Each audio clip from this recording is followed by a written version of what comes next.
Would you eat at a restaurant that uses dirty silverware? Of course not. So why go to a nail salon that doesn't sterilize its equipment? Make sure your salon sterilizes all its tools. Another option is to bring your own instruments. Sterilize them in boiling water for at least 10 minutes. And never, ever cut your cuticles. Make informed decisions. Otherwise, you might end up with a problem more upsetting than... Nails on a chalkboard? It's all part of you being beautiful. Hi, I'm Dr. Mehmet Oz. And I'm Dr. Mike Roizen. We're the U-Docs. The biggest manicure mistakes?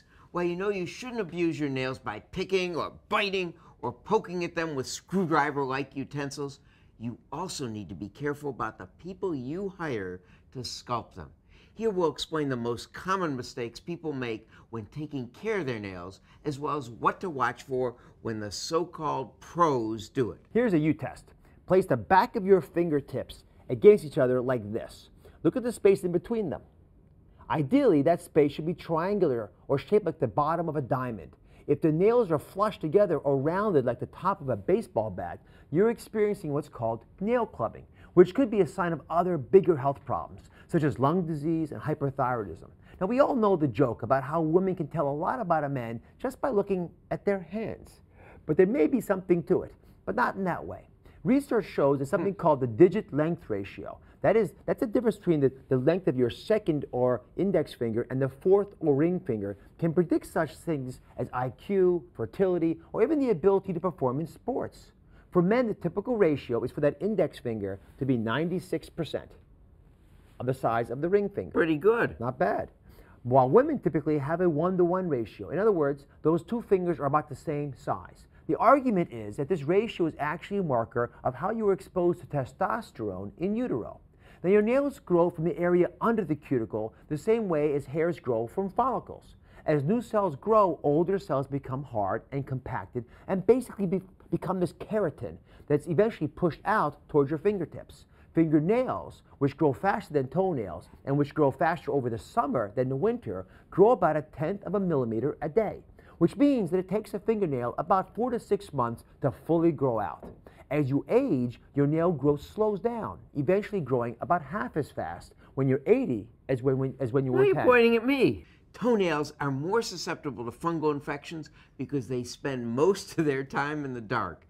Damp shoes and socks cover them.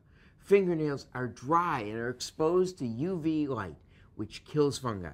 The best medical treatment is potentially toxic antifungal drugs taken by mouth.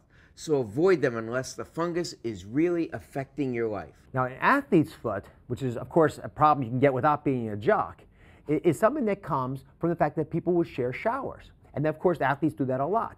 The first thing you need to do is to have this ugly, red, and smelly fungal skin infection removed.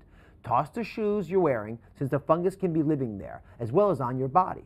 You want to use a topical antifungal medication like Lamisil to kill the fungus. Don't forget to kill the fungus in the bathroom and the bathroom floor, along with the shower. You can use Lysol, Clorox, or a green-friendly product. Or if you don't do that, you'll just reinfect yourself next week. Here are a few more tips. Focus on your feet. Your toenails are more susceptible to fungus than your fingernails. Keep your nails dry with absorbent socks and wear open-toe shoes when you can. And don't walk barefoot unless the floor is clean enough to lick. Fungus hides in the cracks on the shower floor and seeks any opportunity to cause you a nail infection. You also have to pick your salon wisely. While you know you shouldn't abuse your nails by picking or biting or poking at them with screwdriver-like utensils, you also need to be careful about the people you hire to sculpt them for you.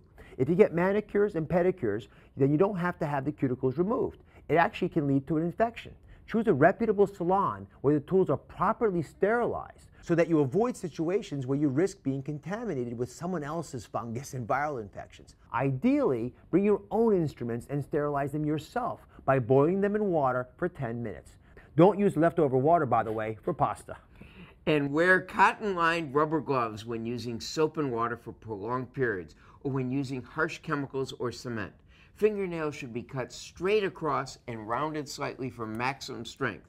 Never pull off hangnails.